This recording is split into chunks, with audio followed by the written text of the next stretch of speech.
Damos a palavra agora ao Sr. Dr. António Ramalho Rodrigues, que nos vai falar sobre o mandato com vista ao acompanhamento. De algum modo é uma revisita do tema sobre o qual já pensou nas primeiras jornadas de direito das pessoas. Entretanto, houve certamente muita água correu sob as pontes, portanto, houve jurisprudência, enfim, houve questões que foram suscitadas, quiçá resolvidas, se é possível dizê-lo.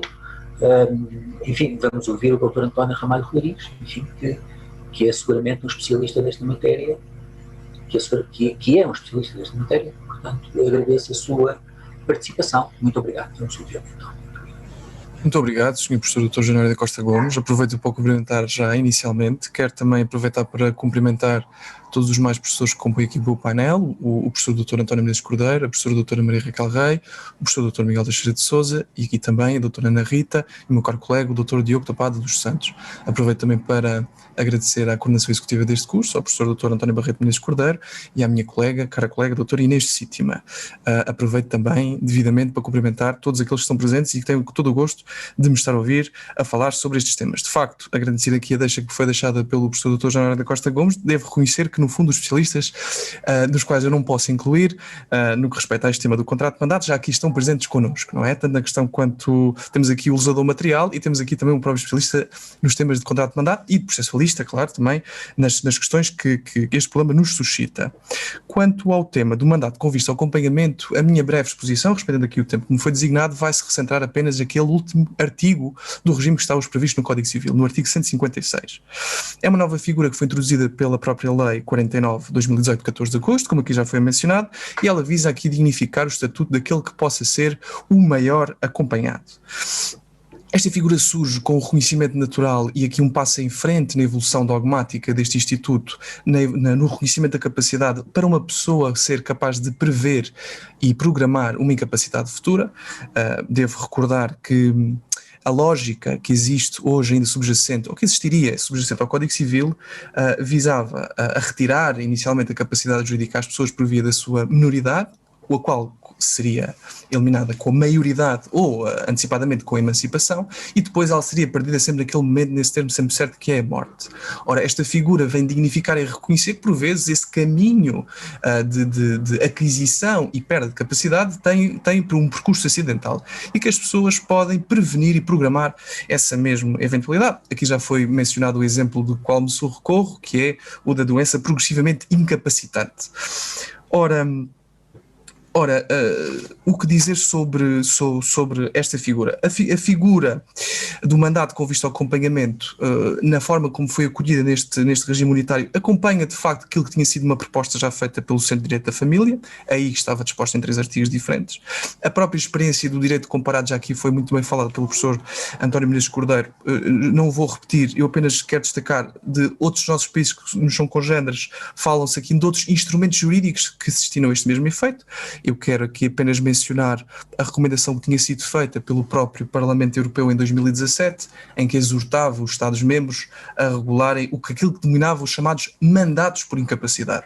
Também existe na própria Convenção sobre estas pessoas com deficiência, adotada pelas Nações Unidas em 2017, umas menções à necessidade de instrumentos deste tipo. Quanto aos nossos instrumentos jurídicos existentes hoje, qual é que é a necessidade do mandato com vista ao acompanhamento, tendo em vista aquilo que existe já no ordenamento jurídico? Bem, em vida, já existem de facto, e aqui foi mencionado, o tratamento desta matéria de antecipação das incapacidades por aqueles instrumentos como as procurações comuns ou o mandato geral, e o forense pode-se destinar a isso mesmo quando sobreviva ao próprio mandante. De facto, a própria manutenção do contrato de mandato, pelo disposto no artigo 1175, diz que não caduca quando é conferido no interesse do mandatário do terceiro pelo decretamento do acompanhamento do próprio mandante. E, portanto, o próprio instrumento jurídico do mandato geral já se poderia, de certa forma, prevenir esta eventualidade, embora que se distinga do mandato com vista a acompanhamento, porque aqui seria um aspecto incidental do regime do contrato de mandato, quando o mandato com vista a acompanhamento se destina a este mesmo propósito. Principalmente, os principais institutos jurídicos que já existem na regulação e que podem ter aqui alguma esfera de interseção com o mandato com vista a acompanhamento são aqueles que se destinam por morte. o título sucessório é bastante profícuo no que respeita a este tipo de instrumentos. Eu aqui quero destacar o próprio mandato post-mortem, cuja admissibilidade é muito discutível, como é sabido por todos, mas as próprias figuras do testamento e dos pactos sucessórios são, no fundo, o reconhecimento de instrumentos jurídicos que já permitem às pessoas uma tentativa de antecipação daqueles efeitos incapacitantes totais, que será a morte, não é? Pronto.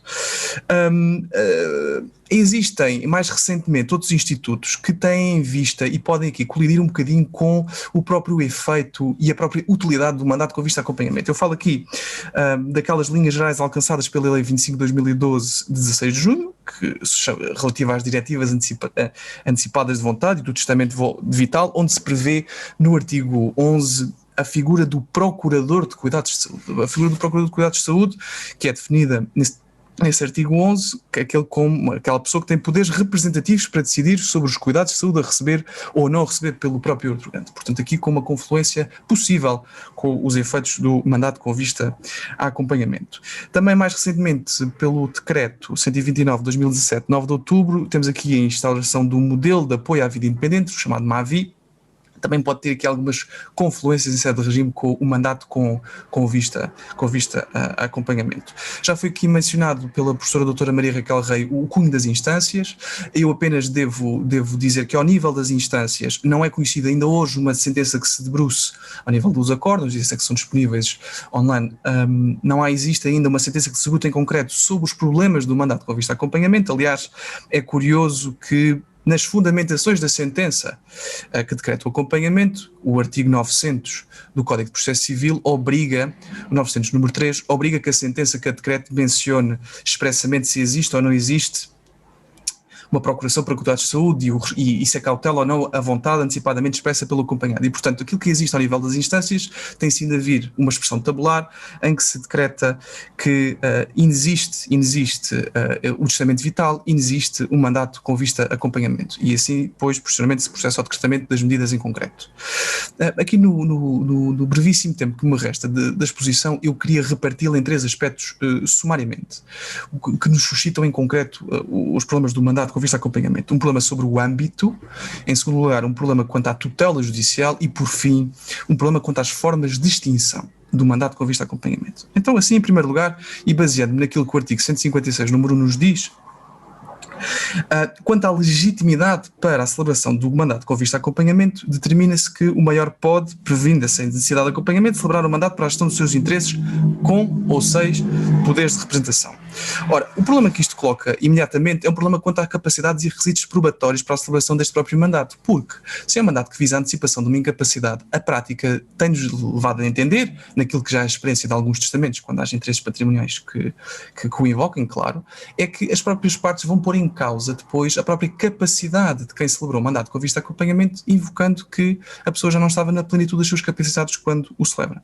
Ora, por remissão para o regime geral do mandato, nós sabemos que este mandato é de forma livre, não há requisitos substanciais de prova, só que ao nível probatório talvez a forma do contrato resolveria alguns problemas quanto à invocação da própria incapacidade da pessoa que confere este mandato com vista a acompanhamento, porque senão seria um problema a 4 olhos, se resume a 2, quando a pessoa, entretanto, já fica incapaz. Foi entendido no anteprojeto do Código este problema e entendeu-se não sujeitar os contratos de mandato a fiscalização prévia, porque o mandato comum não está sujeito a esta formalidade. Pronto, deixo aqui apenas esta minha reserva quanto à utilidade da solução e ao pragmatismo que coloca em termos probatórios. O próprio Sindicato dos Magistrados do Ministério Público tinha entendido e suscitou este conjunto de questões, aliás, tinha até recomendado que o mandato tivesse uma validade quando fosse subscrito por 3 médicos, quando houvesse uma segunda pessoa para supervisionar a atuação do próprio mandatário, ou que tivesse sujeito a essa confirmação prévia judicial ou, no mínimo, pelo Ministério Público. Isso não foi tido. Quanto aos efeitos, a questão essencial do mandato que não está bem resolvida, ou melhor, pode suscitar a dúvida para os operadores judiciais, é saber se o mandato com vista a acompanhamento tem efeitos suspensivos até à sentença que decreta o acompanhamento, ou se não, se basta com a verificação dos pressupostos de factos que justificam o decretamento da medida e por aí o próprio mandato pode operar. Nós aqui temos de distinguir a figura do mandato geral. O mandato é com vista ao acompanhamento. O número 1 do preceito diz-nos que ele apenas visa a prevenção de uma eventual necessidade de acompanhamento e não se determina pela própria sentença. Resta saber então em que medida é que a sentença com o decreto é o motivo que cessa a causa para a produção dos próprios efeitos, será o motivo da sua suspensão ou não.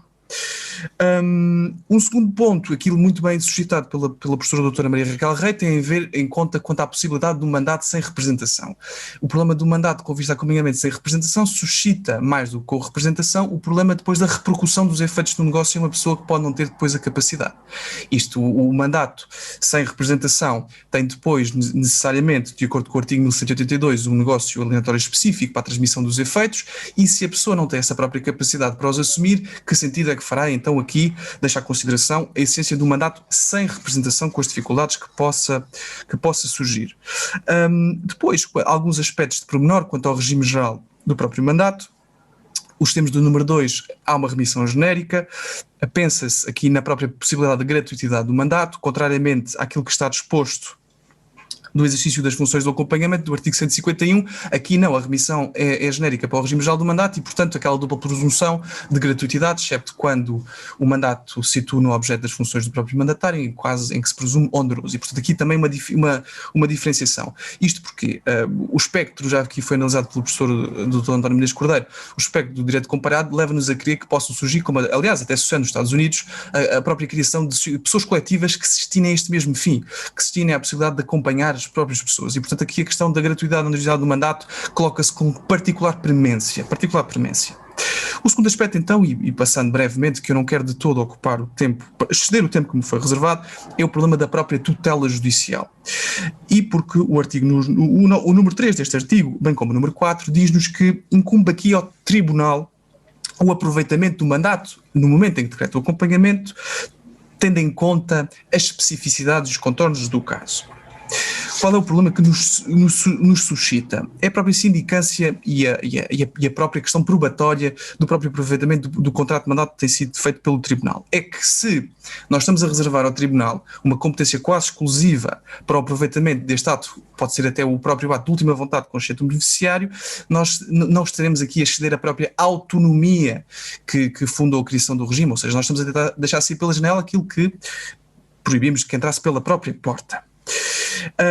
Lá está, e o problema da própria tutela judicial, que já tem sido colocada por alguma doutrina, eu remeto aqui para os estudos que têm sido feitos e têm sido lançados nos últimos meses, a própria necessidade de ser decretada ou não essa ação, essa sentença de acompanhamento para que o mandato proceda e produza efeitos. Por fim, brevemente falar aqui então dos modos de distinção. Os modos de distinção pelo artigo 156 são apenas dois. Temos aqui a revogação unilateral nos termos do número 2, parte final, e no número 4, a própria competência que é reconhecida ao Tribunal para fazer cessar o mandato, presumindo a vontade do próprio maior acompanhado. Ora, quais é que são os problemas que suscitam esta previsão?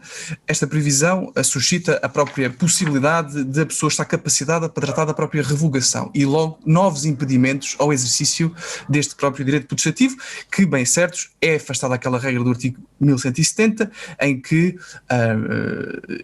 de fundamento de renúncia unilateral, uma restrição quando o mandato é conferido no próprio interesse do mandatário ou de terceiro. Acho que essa parte do regime de adaptação de remissão mutatis mutandis tem que ser datada e não pode ser aplicado. Fora destes casos, desses casos específicos, e já falarei com maior pormenor, o do número 4, de facto, aqui nada obsta, quando a parte tem a capacidade para tal, uma revogação por acordo, o vulgo do extrato, também a própria caducidade, se o mandato de acompanhamento foi previsto por um certo prazo, não consta expressamente, só que nada obsta, e a própria denúncia, não é? Quando ela é feita por tempo indeterminado, a não confusão aqui dos termos técnicos que estão por base nas formas de cessação deste contrato. O problema seguinte, lá está, consiste em saber que competência é esta do Tribunal de revogar o contrato de mandato quando, nos termos do número anterior, nós sabemos que o Tribunal tem em conta o mandato para a definição da medida de acompanhamento. Então, resta saber então se o mandato é tido em conta e assim se extingue para a sentença que o decrete, então que mandato sobra depois da sentença que decreta o acompanhamento? Como é que pode ser revogado aquilo que foi extinto pelo próprio Tribunal, que o tem em conta na medida em que o decrete? Há de facto aqui alguns comentários que são feitos pela doutrina. O próprio Conselho Superior de Magistratura pronunciou-se em comentário ao projeto sobre este ponto. Acho que de facto o sentido que está consagrado permite-nos salvaguardar o sentido número 4, entendendo que o mandato com vista a acompanhamento não depende dessa sentença com o decreto e, portanto, naqueles casos em que ele se basta, o Tribunal pode resgatar e pode ir revogar. Há outras dificuldades que surgem aqui do próprio regime, mas eu não me quero exceder todo o tempo. Em particular, falo aqui do problema da concorrência de vários mandatos. Nada obsta a essa concorrência, aliás, ela é expressamente admitida no artigo 143, número 3, no regime geral do acompanhamento, pode ser conferida a várias pessoas. Resultam aqui alguns problemas também na própria qualificação e apuramento da responsabilidade deste mandatário, em concurso ou não com o próprio acompanhante, porque não está descrito, e lá está, a própria pessoa cujos interesses são estabelecidos poderá estar, na maior parte dos casos, impossibilitada de exercer esses direitos, e, portanto, pode haver aqui uma situação de conflito de interesses, situação essa, aliás, que justificou o afastamento da previsão do instrumento como a procuração comum.